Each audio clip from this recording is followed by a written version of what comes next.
Boa noite para vocês. Sejam todos muito bem-vindos. Ainda bem que hoje eu não vou chegar atrasada, eu estou só 15 minutinhos. E vamos às Aí, perguntas, né, pessoal? ó, a Carol chegou. A Viviane me perguntou sobre a questão da... Como é que fica depois do desencarne, que a avó dela teria desencarnado agora um pouco tal, disse para ela que tem um período de perturbação, como é que ela está lá? Eu disse, bom, né, não é uma resposta que a gente possa e tenha condições de dar, mas ela está lá como ela foi aqui. Sim, com certeza. E a gente tem que perceber que nesse momento de desenlace, né, de desencarnação ou de retorno para casa, para nós que ficamos é muito difícil. Mas para quem vai, é mais difícil ainda. Então, assim, depende muito do caso, igual a gente fica percebendo que as pessoas, após o desencarne, as pessoas ficam buscando por mensagens, por respostas muito rápidas, e as coisas não funcionam muito bem assim. Então, tudo é um processo, né? Então, a gente tem que começar a entender que o sinal toca de lá para cá e que o tempo é muito diferente, né? Do tempo da Terra com o tempo da espiritualidade. Então, Viviane, para servir um pouco de consolo para o seu coração agora, que deve estar doendo muito, porque perder as pessoas que a gente ama não é nada fácil, independente se você é espírita ou se você não é, perder alguém é muito difícil. Então, o que te serve de consolo agora é saber e ter a certeza do fundo do seu coração e da sua alma que a morte ela não existe. Pode demorar um tempo, pode passar o tempo que for, mas ela não existe. Literalmente a morte não existe. E essa doutrina maravilhosa do Espiritismo veio trazer justamente isso. Essa consolação, sabe? Jesus veio trazer esse consolo para que a gente possa continuar nossa trajetória aqui na Terra, né? Esse caminhar. E vamos orar, sabe? Vamos orar para ela, sabe? Pedir para a espiritualidade, para os amigos espirituais, trazer muita paz, sabe? Porque é tão difícil. Imagina você agora aí na sua casa e de repente te fala assim: Viviane, pega suas coisas tudo e vai embora. Você não pode levar nada. Literalmente nada. Então é um susto danado, né? Pode ser espírita ou não. Chegando lá, a gente fica meio completamente perturbado. Porque é uma vida que a gente tem aqui, são as relações, é muita coisa envolvida. Então, neste momento, para te trazer consolo, porque é tão difícil a gente falar, a gente tentar consolar a dor de alguém, porque a dor é algo que eu acho que não tem nem palavras para a gente falar dela, porque cada um sente de uma forma.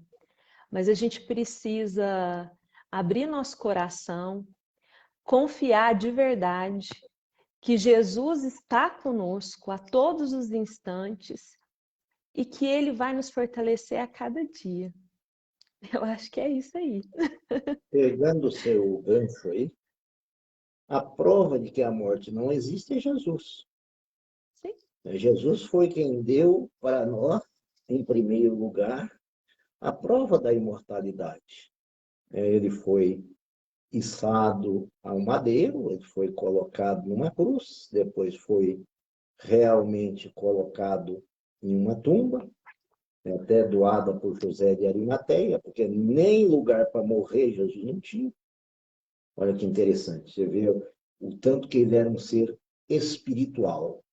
E depois ele aparece, né? Ele ressurge e depois caminha com dois discípulos para Emaús, depois ele aparece para os 500 do monte, e assim vai, quer dizer, olha os exemplos que Jesus dá. Isso que a Carol falou é muito importante. Outra coisa que eu também chamaria muita atenção, que é muito que ela levantou, mas com bastante sutileza, e eu vou colocar com tintas mais coloridas, é o risco agora da gente cair em mãos de charlatão. Por Sim, quê? Porque diante da dor, a gente fica angustiado, a gente quer, é normal, a gente quer saber notícia. Quando alguém, aqui na Terra mesmo, desaparece do nosso olhar, a gente liga para todos os parentes, para todos os amigos, para todo mundo, a gente quer saber onde está.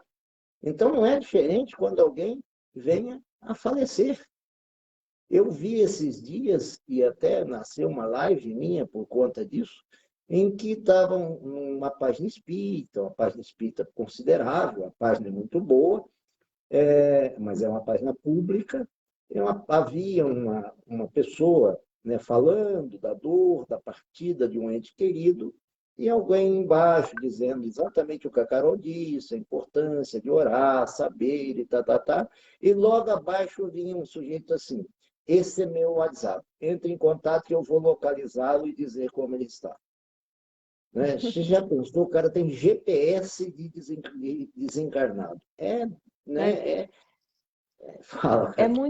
é muito triste, né, Emerson? Igual que a Rosângela Torres, Emerson, falou assim que ela está bem assim há 2 meses, quando ela perdeu o marido Sim, dela.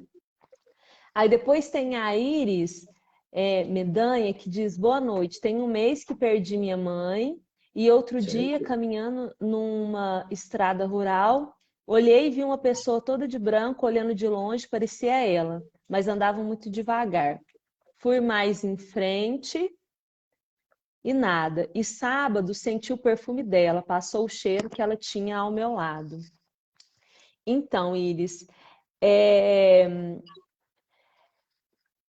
depende muito, sabe? Às vezes, não estou dizendo que não possa ser a sua mãe, não é nada disso.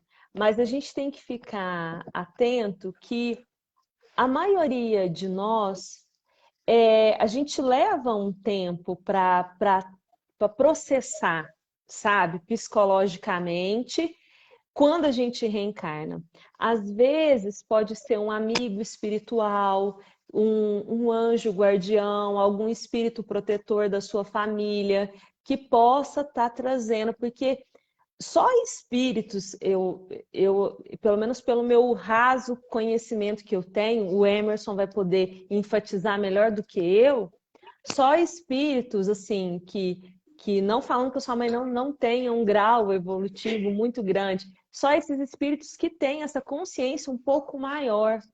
Nós aqui, espíritos a caminho do processo evolutivo, a gente leva um pouquinho de tempo mais para a gente poder despertar, para a gente poder entender, né?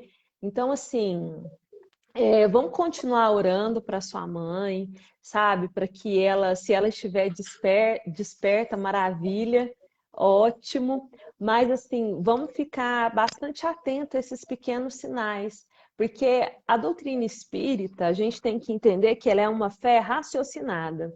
Então, assim, a gente não tem que ficar acreditando em tudo. Igual, por exemplo, o povo já está falando que já saiu até uma mensagem psicografada do Paulo Gustavo. Sério? Então, assim, sério, seríssimo. Então, assim, a gente tem que ficar muito atento, porque doutrina espírita, é a codificação espírita de Allan Kardec, que é uma ciência, é uma filosofia, é uma doutrina baseada na razão, na lógica, num processo de análise, observação, entendeu? Muito estudo. Não é assim, as coisas não funcionam assim. Você clicou e já tô lá, tô conversando com o desencarnado. Não é assim. Então, assim, vamos continuar orando. E se foi a sua mãe, você é muito privilegiado, minha amiga. Eu concordo com a Carol. Realmente, depois do desencarne, demanda um certo tempo. E aventuro também, amiga, a colocarmos a uma outra probabilidade. De repente, um anjo de guarda de sua mãe para te trazer um conforto. Trouxe para você aquele cheiro, né? Materializou para você aquele cheiro ali instantaneamente, porque às vezes tem uma mãe recebe carta de um filho, carta séria, de um Uhum. filho desencarnado há pouco tempo, você diz, mas espera aí, isso não, mas ele mesmo diz, eu não tenho condições, eu apenas pensei, meu irmão espiritual que veio aqui, falou por mim, etc, etc. Então, a regra, a regra é a não reação, vamos dizer, imediata. Essa é a regra. Outra questão que poderíamos pensar no plano psicológico, irmã querida, é que nós temos sempre um desejo para que ele se realize, ou realização de desejo, como queira. Nós temos memórias afetivas, nós temos memórias do cheiro, nós temos memória disso, nós temos memória que nós podemos eclodir num processo neuroquímico esse fenômeno. Esse fenômeno pode ser um fenômeno fisiológico, não necessariamente espiritual, também. Mas seja o que seja, o importante é, como a Carol falou, é orar, manter o afeto. E daí, se é neurológico, me fez bem, tá bom. E daí, tá bom, tá me fazendo bem, tá me botando para cima. Que coisa maravilhosa. Mas realmente existem muitas possibilidades. E eu reforço o que a Carol falou. A doutrina espírita é fé raciocinada. É aquela coisa, né, que a gente tem que ter fé. Por exemplo, do Paulo Gustavo eu não sabia, me foi nova, mas eu sabia de uma vacina espiritual que o doutor Bezerra sairia aí vacinando todo mundo, tinha que pôr esparadrapo para dizer se queria. Quer dizer, alguma coisa assim na ordem, né, do absurdo, para dizer o mínimo.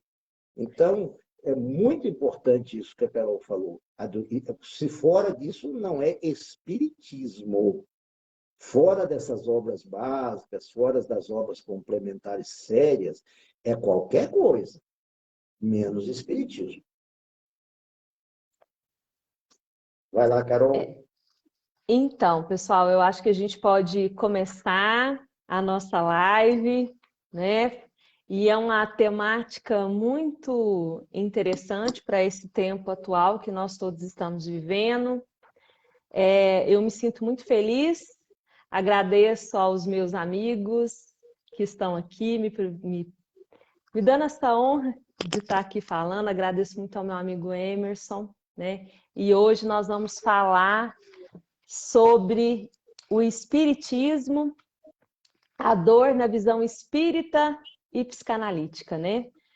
Então, meu amigo Emerson, ele me passou algumas referências para que possamos estudar, falando bem e mal sofrer nas instruções dos espíritos, bem-aventurados os aflitos. Então, você quer começar, meu amigo? Ou eu Não, posso começa mandar você. ver? Começa você, manda ver.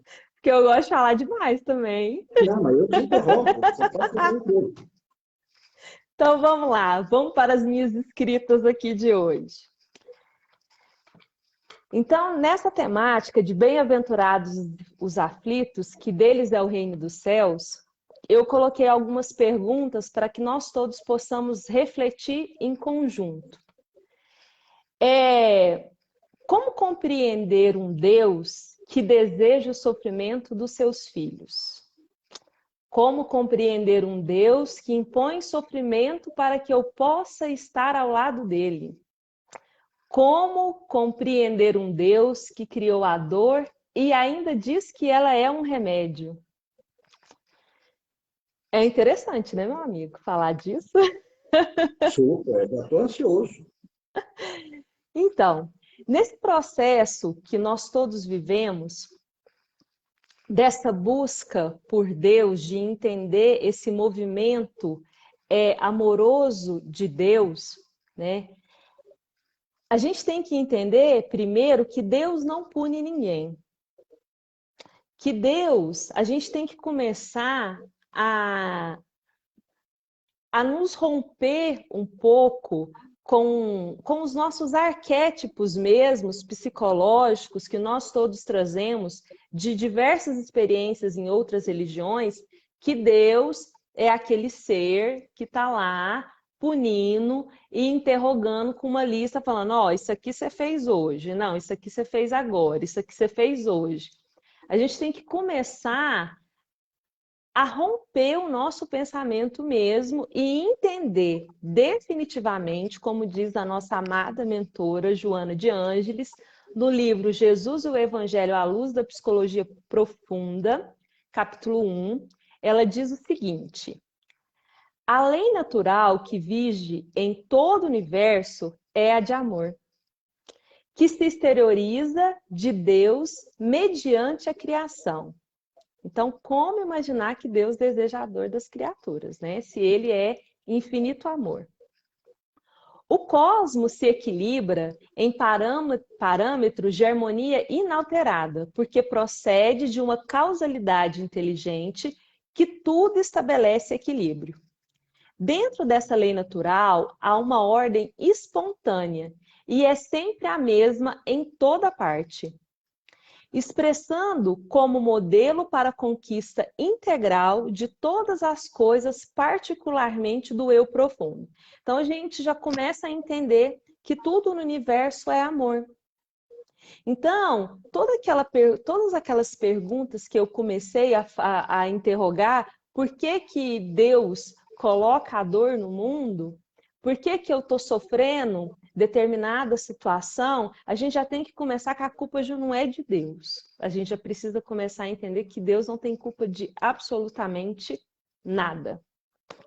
E aí, como nós vamos falar um pouco também da nossa área, né, que é a psicanálise, que é uma área que eu sou completamente apaixonada, também assim como o espiritismo, porque são as áreas que brilham meu coração. Então, o Freud, em 1917, gente, vem trazer para nós que a humanidade ela teve 3 golpes narcísicos. Não vai ter como eu contar para vocês a história de Narciso, porque é uma história muito longa. Mas depois, se vocês quiserem, eu encaminho, vocês mandam mensagem aí que eu encaminho direitinho como é que é essa história de Narciso. Ou se o Emerson quiser falar também, não tem problema não. Então, Freud vem dizer que a gente teve 3 golpes narcísicos. Quais que foram esses golpes narcísicos que a humanidade teve?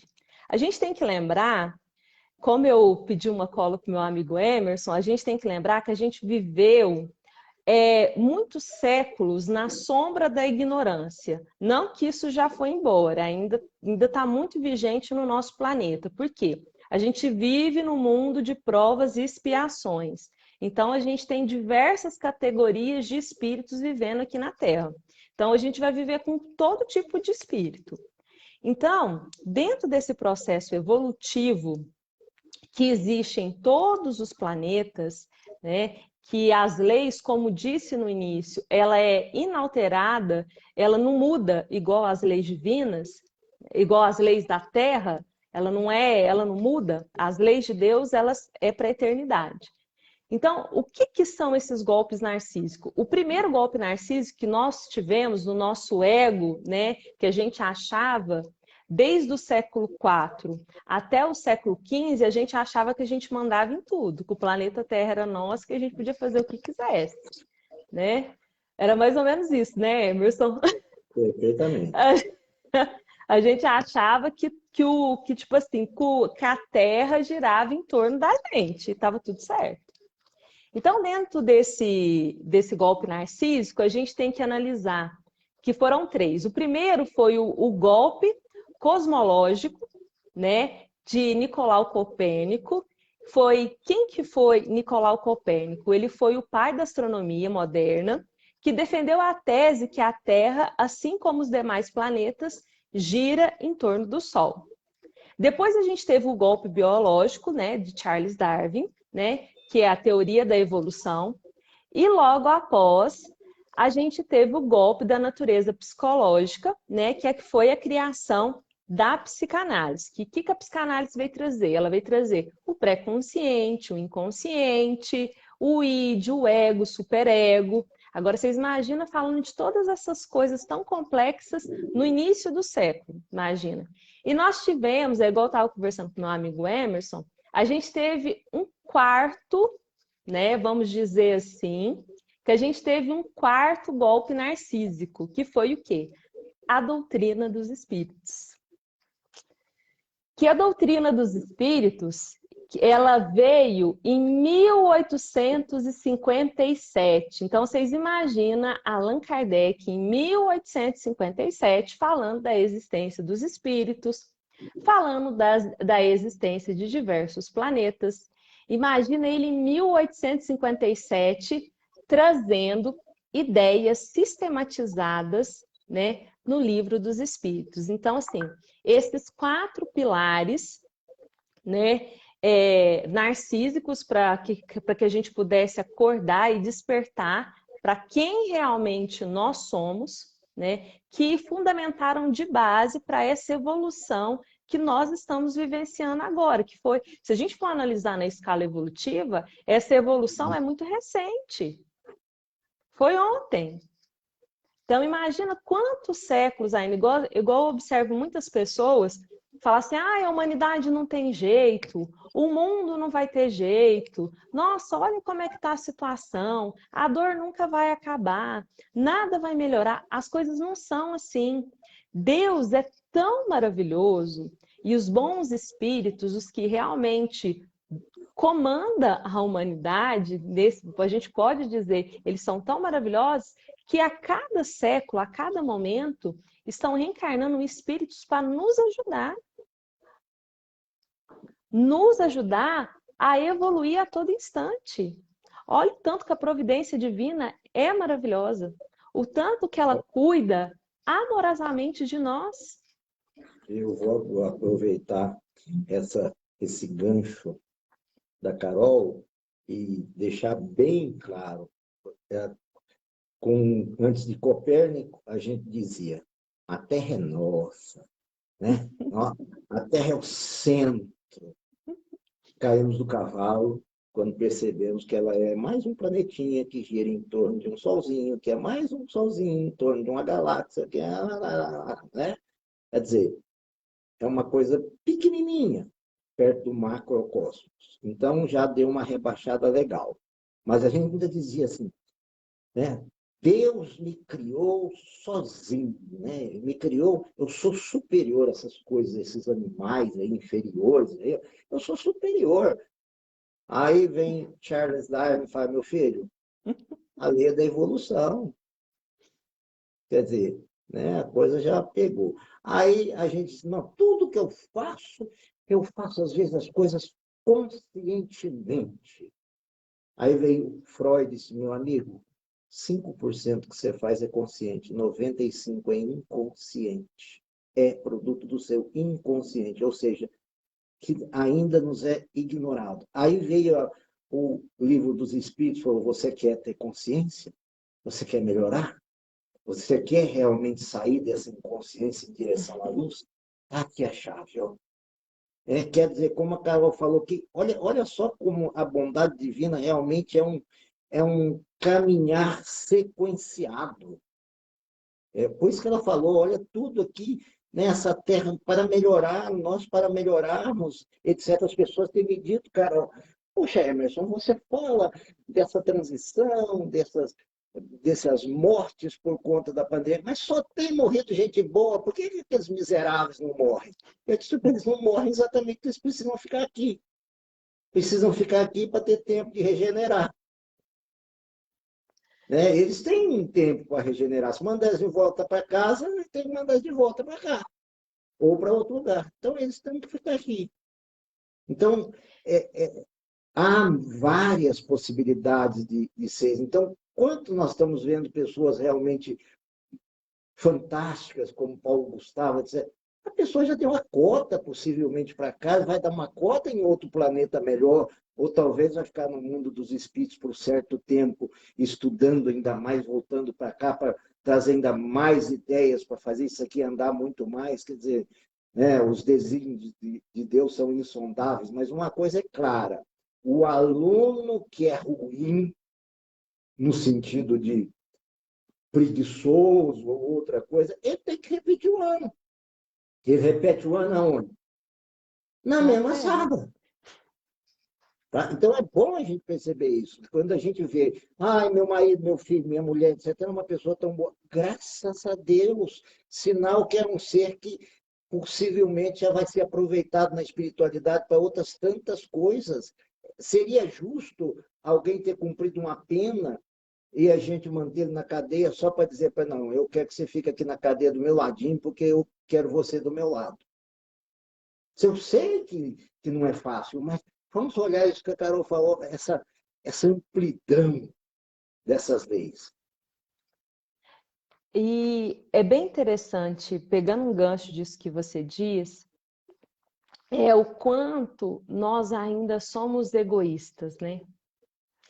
Então, assim, a gente pensa no nosso ego, sabe? A gente pensa, não, eu tenho que estar bem, eu tenho que estar confortável. Então, tipo assim, é o que eu vou trazer agora para a gente poder analisar mais isso profundamente, que o quê? O ser humano, ele erra por, tipo assim, dentro do processo, não é errar, a gente também tem que mudar um pouco esse conceito. A gente tem que começar a entender que nós somos espíritos, né? E que além de sermos espíritos, estamos evoluindo o tempo todo. Então, dentro dessa evolução, vai evoluir que todas as minhas questões psíquicas, morais, né? Então, isso é um processo gradativo. Então, não é porque hoje, Carol, estudo um pouquinho, porque eu não estudo muito, não. Estudo um pouquinho a doutrina espírita. Faço análise periodicamente, porque é extremamente necessário para o psicanalista, porque senão ele não é analista. Então, faço minha análise, tento cuidar do meu mundo interior. Quer dizer que eu já vou direto para o nosso lar? De forma nenhuma. De jeito nenhum. Não vou para o nosso lar. Então, assim, a gente tem que começar a entender também, não que a gente tem que se colocar como um nada, não é nada disso. A gente tem que começar a entender o nosso processo evolutivo também. Olha, eu sou. O que chama isso? A gente tem que começar a tomar consciência de quem eu sou. E olhar para dentro de mim mesmo e falar assim: nossa, eu sou egoísta mesmo. Eu, quando minha mãe ou meu pai tá lá no hospital sentindo dores terríveis, a pessoa está custando aguentar, ela está no limite, a pessoa está lá esperando, né? Para que o outro, tipo assim, para poder desencarnar. E o outro lá falando assim: não, você tem que ficar comigo. Não, eu não posso te perder. Eu não posso te perder, você tem que ficar com isso. Isso se chama o quê? Egoísmo. Porque assim, a gente tem que entender que praticamente ninguém é de ninguém, nós somos espíritos livres. E em cada momento da nossa encarnação, hoje eu estou aqui como Ana Carolina, amanhã eu posso estar lá no Paquistão sendo José, depois de amanhã isso vai depender da nossa missão. Por isso da importância da conscientização de que eu sou um espírito eterno, que o que eu estou vivendo hoje, a dor que eu estou sentindo hoje, agora, neste momento, ela é uma dor transitória, é uma dor que vai passar. E é uma experiência que o meu espírito vai adquirir. Para quê? Para que eu possa adquirir o quê? Virtudes. Eu estou encarnado hoje no planeta Terra, não é para me ganhar 2 a 5 milhões por mês, não é para eu ter um melhor carro, não estou falando que isso é errado, de forma nenhuma. A gente tem que correr atrás, a gente tem que trabalhar, a gente tem que correr atrás dos nossos sonhos, mas eles não podem ser a estrutura, a base para a minha felicidade. Não pode, por quê? Eu vou sofrer. Eu vou sofrer por quê? Eu vou viver por coisas. Eu vou viver só para ter e não para ser. E eu vim na Terra cumprir a minha missão de quê? De olhar para mim. Não é para salvar meu marido, não é para salvar meu filho, não é para salvar ninguém.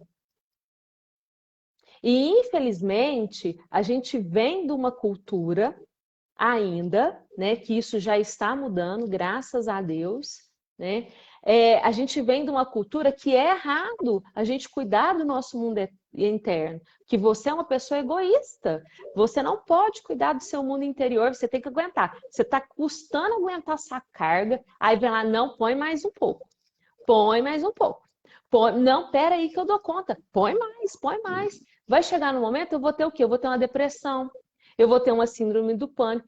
Aí o povo, as pessoas têm, eu escuto isso demais dentro do consultório. Não, eu tenho que aguentar o fulano de tal, porque minha missão é aguentar o fulano de tal. Eu falo, peraí, gente, que missão? Sua missão é cuidar de você, é cuidar do seu mundo interior, é cuidar da sua casa mental.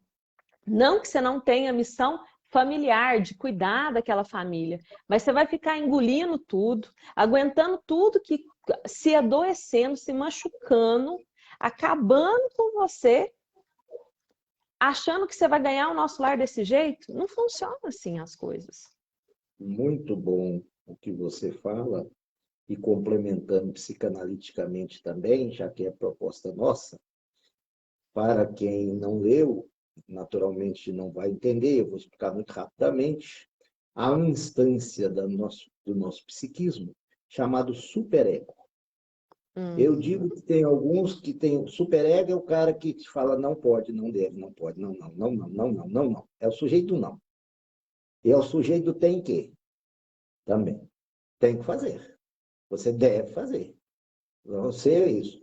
Eu digo que nosso superego, se não tomarmos cuidado, ele é um superego de Himalaia. Ou seja, ela é tão grande, como falou a Carol, que a gente coloca tanta força nessa instância psíquica, ela fica tão proeminente no nosso existir, que nós passamos a existência no tem que. Tem que fazer, tem que agradar, tem que... Então, todas as vezes que surgirem vocês, tem que... Abram os olhos, porque não é algo que você está trazendo para o consciente. Você está sendo movido por uma instância exatamente dada a, digamos assim, a interdição. Então, né, a culpa está muito ligada à interdição. E o superego é um senhor, bom senhor aí para gerar ato culposo, porque tem que, aí você não faz, aí viu? Se você tivesse feito, né? Quer dizer, aonde você leva muita ideia de culpa. Quer dizer, a psicanálise é fantástica como um instrumento para nós também nós nos conhecermos.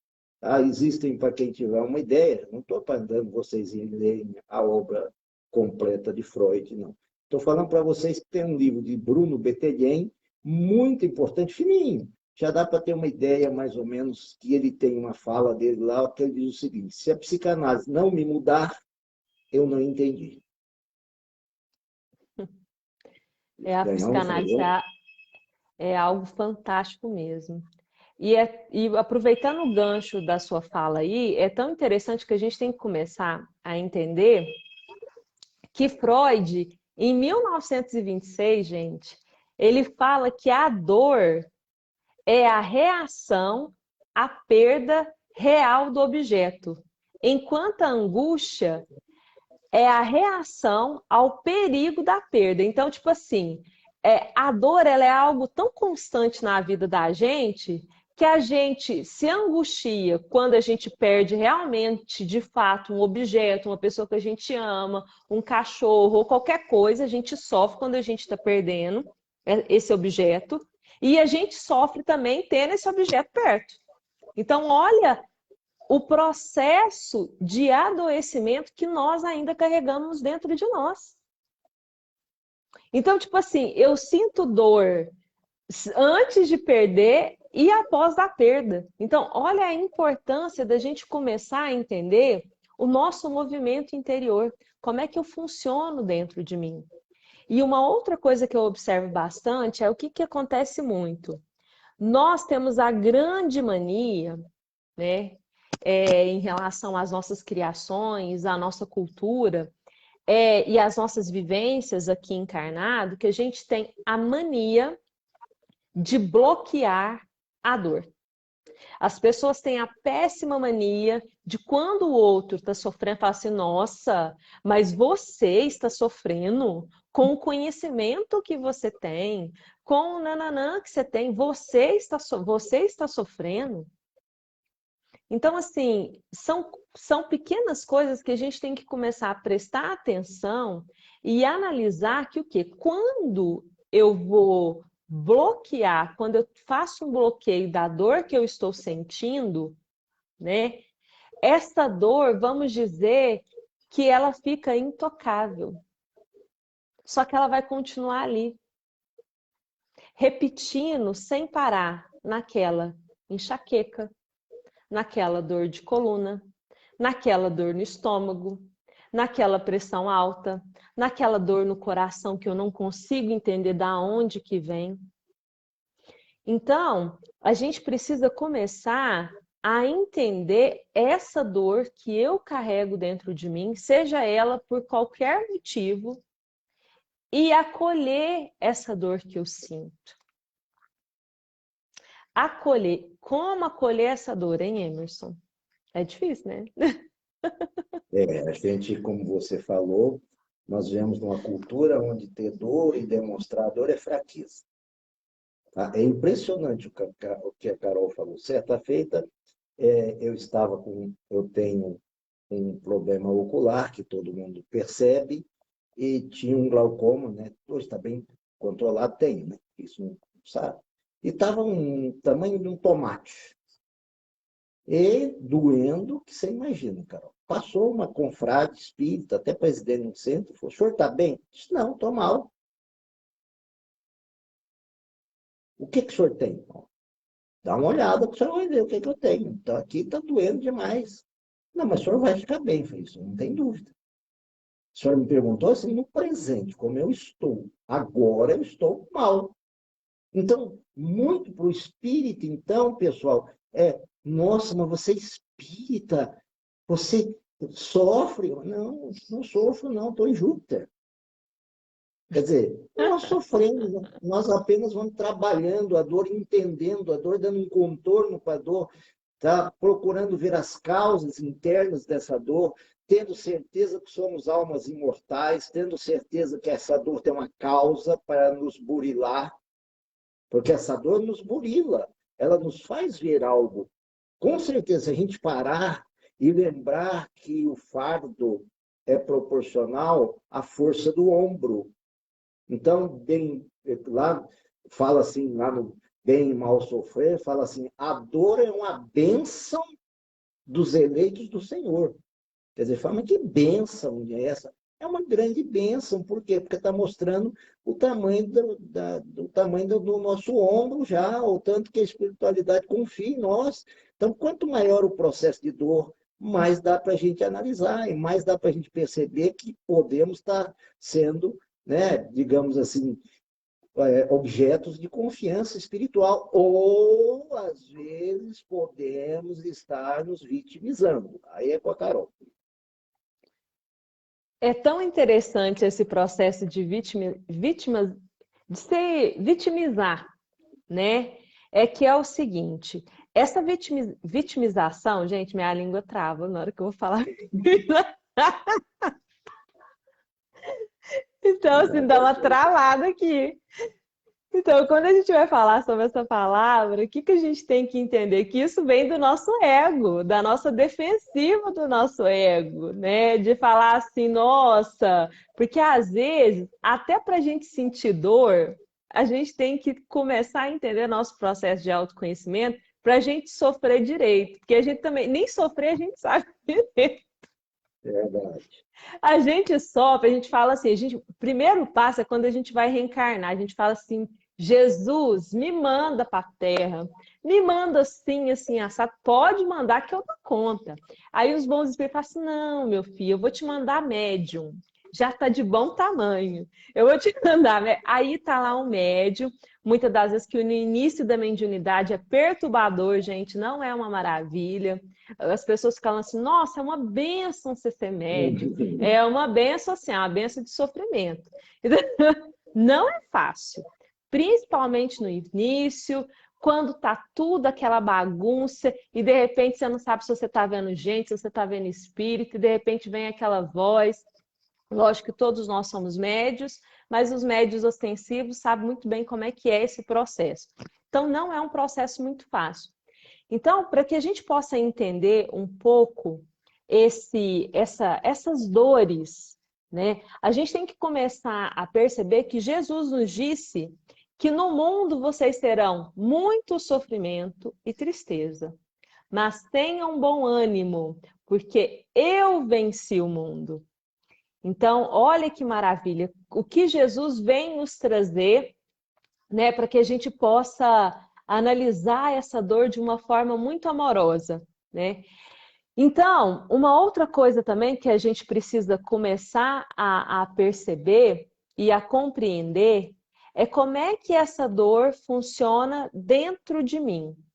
Por exemplo, eu perdi um ente querido, que é o que as nossas amigas veio nos dizer. Na Gênese de Allan Kardec, no capítulo, na página 61, 62, ela nos fala que a dor impulsiona as descobertas e as mudanças. Quando estamos, por exemplo, com problemas mais contundentes, não é ela que monopoliza nossos pensamentos e sentimentos? Então é o quê? É trazer, não que você não vai sofrer pelo seu ente querido que você perdeu, não é nada disso. A gente tem que vivenciar o luto, a gente tem que chorar, a gente tem que falar 50 mil vezes o nome da pessoa. Tem dia que a gente não tá afim de ver ninguém e tá tudo certo. Tem dia que você tá afim, tem dia que você não tá. Tem dia que você vai querer levantar, tem dia que não vai. E tá tudo certo, faz parte do sofrimento. Faz parte do processo de luto.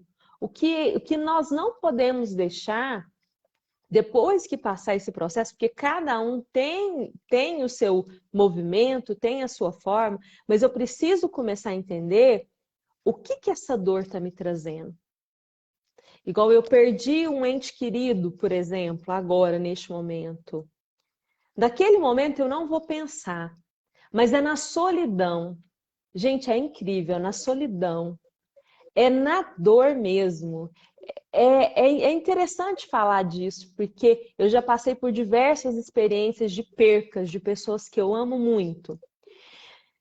É lá naquele vazio, naquela dor, é que a gente começa a perceber a nossa fragilidade, a nossa humanidade, a nossa empatia, às vezes.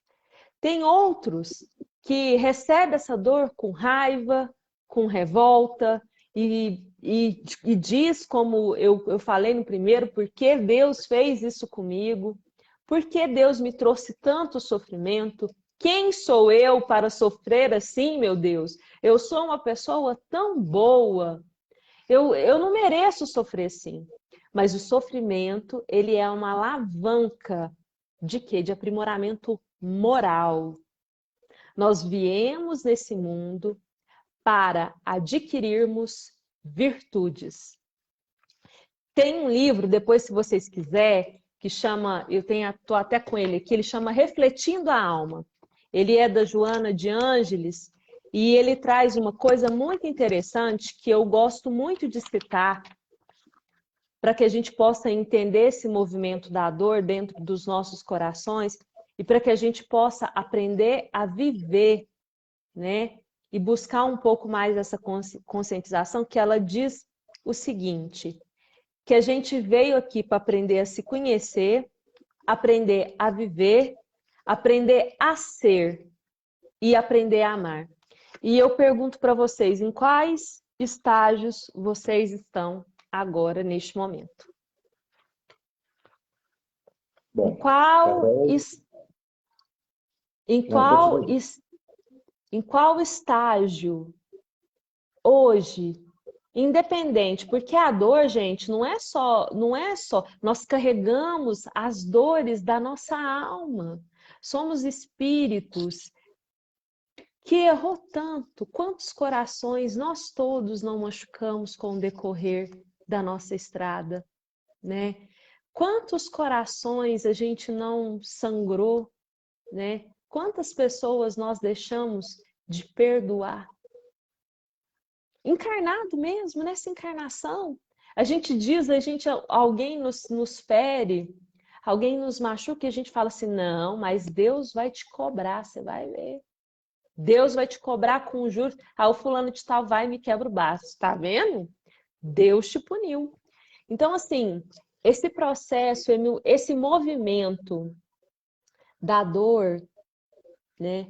Ele é um mecanismo de despertar para o espírito.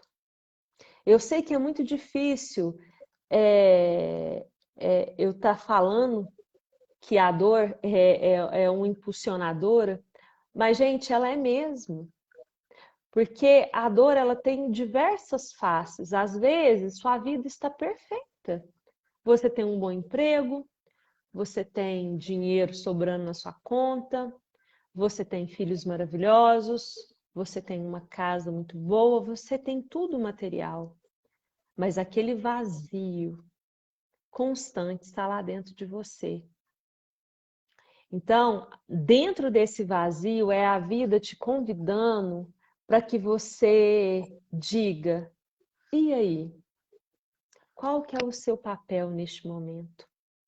Qual é a sua missão aqui na Terra para com você mesmo, não com os outros, com você, né? Com você. Então, é algo muito... A doutrina espírita, ela vem trazer, sabe, esse reconforto para os nossos corações. E uma outra coisa que eu gosto muito de dizer para as pessoas, que o nosso tempo já passou, é que nestes momentos de dor, de angústia, de sofrimento, imagine, gente, eu faço muito isso comigo mesma. Quando eu estou passando por diversos conflitos internos, por diversas dores, eu sempre imagino que Jesus está comigo. Eu fecho os olhos, ou eu posso estar em qualquer lugar, eu vou para o banheiro, porque de vez em quando a gente tem isso, é normal, e está tudo bem. Eu vou para o banheiro, ou eu vou para qualquer lugar onde que eu possa ficar sozinha, e eu fecho os olhos e vou imaginar Jesus se aproximando de mim, porque Jesus, ele é o nosso amigo. O amigo de todos os instantes da nossa encarnação. Então, quando você tiver com aquele vazio, com aquela dor insuportável, feche os olhos, se conecte que esse Jesus amoroso, imagine uma luz igual ao sol, vindo em sua direção e abrace. Imagine você abraçando Cristo de amor. Imagine Ele acolhendo a sua dor. Sinta aquele abraço. Pode ter certeza, eu guardo essa certeza dentro do meu coração, que Jesus está com todos nós, a todos os instantes. E até o fim de todos os tempos, de todas as eras que a gente vai viver, indo, voltando, Jesus, Ele é o grande coordenador de nossas almas. O nosso melhor amigo, sempre. Carol, minha querida, se deixar, a gente ouve você, porque você é um doce. Além de tudo, instila e estimula, né, ao mesmo tempo. A gente foi sempre até as 8h40. Então, nós temos aqui pelo menos 2 minutinhos. Se alguém tiver alguma colocação, pode. O José Antônio Castro está falando que Jesus abençoou os mais variados sofrimentos, sabendo da ingratidão de muitos, e, no entanto, a sós prosseguiu intemerato até o fim. Olha a fala muito bonita aí, Nossa, Carol, lindo. do Zé Antônio. Se você olhar aí, Zé Antônio Nunes, ele é um seguidor dos meus modestos trabalhos. Ele é um profundo estudioso, tem as referências, assim, sempre em mente. Quando eu vou fazer, ele põe as referências. Então, eu fico bem tranquilo. É uma pessoa muito querida, e ele tem um traço muito interessante, porque ele é estudioso, mas ele não é vaidoso, sabe? Isso é que eu gosto nele. Não, ele não é aquela pessoa, digamos assim, né, exibicionistas para sermos psicanalíticos, tá? Ele realmente não tem um ego, né, desmesurado. Tem mais alguma coisa, Carolzinha, que você viu aí? Alguma fala? Então, tem uma passagem de Emmanuel que eu achei bem interessante, só para a gente encerrar mesmo. Ai, gente, eu começo a chorar porque falar de Jesus é algo que toca muito meu coração, sabe? Quando eu vou falar de Jesus, é algo que mexe muito comigo. Emmanuel nos diz que ele fala o seguinte: perante a dor, nos diz. É importante buscarmos a explicação da dor em nós mesmos. Quem vive se justificando no sofrimento não se renova, se acomoda, transforma as dificuldades em conflito, fazendo da existência um verdadeiro tormento. E não vos conformeis com este mundo, mas transformai-vos, renovando a vossa mente, a fim de poderdes discernir qual é a vontade de Deus. Examinemos cuidadosamente nossas aflições, nelas estão contidos os avisos e lembretes de que necessitamos para harmonizar a nossa existência. O Emmanuel. Muito bem. Então, eu quero, irmãos queridos, agradecer a minha amicíssima Carol, a quem eu tenho admiração. Eu chamo de Carolzinha, porque para mim é um docinho.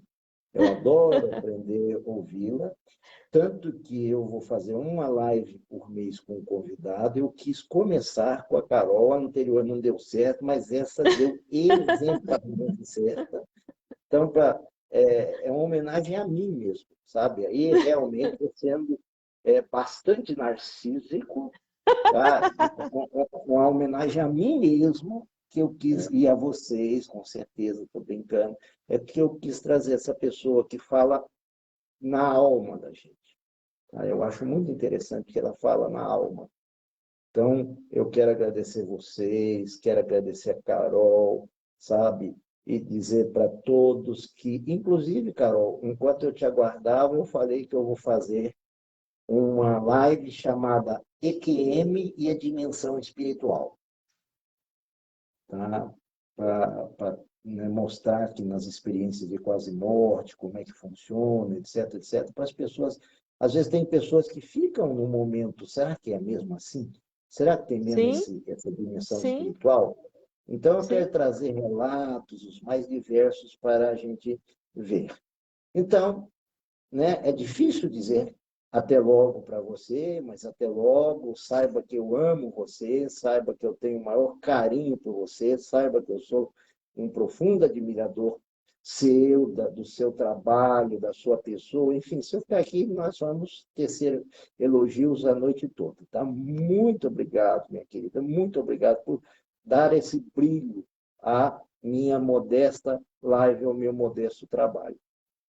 Ô, meu amigo, eu que agradeço profundamente, eu que sou completamente admirada por você, eu tenho uma admiração assim profunda, porque você é um dos meus professores também.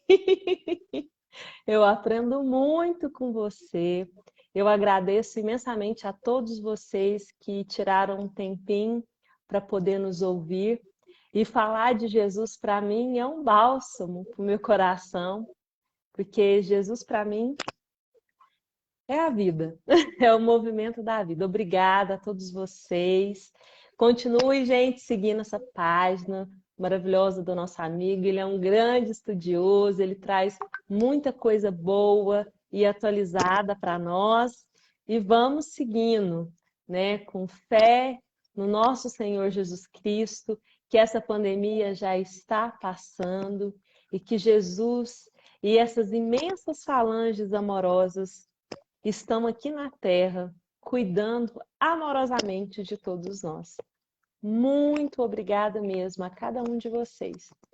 Que assim seja. Fique na paz do Cristo. Que assim seja. Um beijo. Ei, querida. Tchau.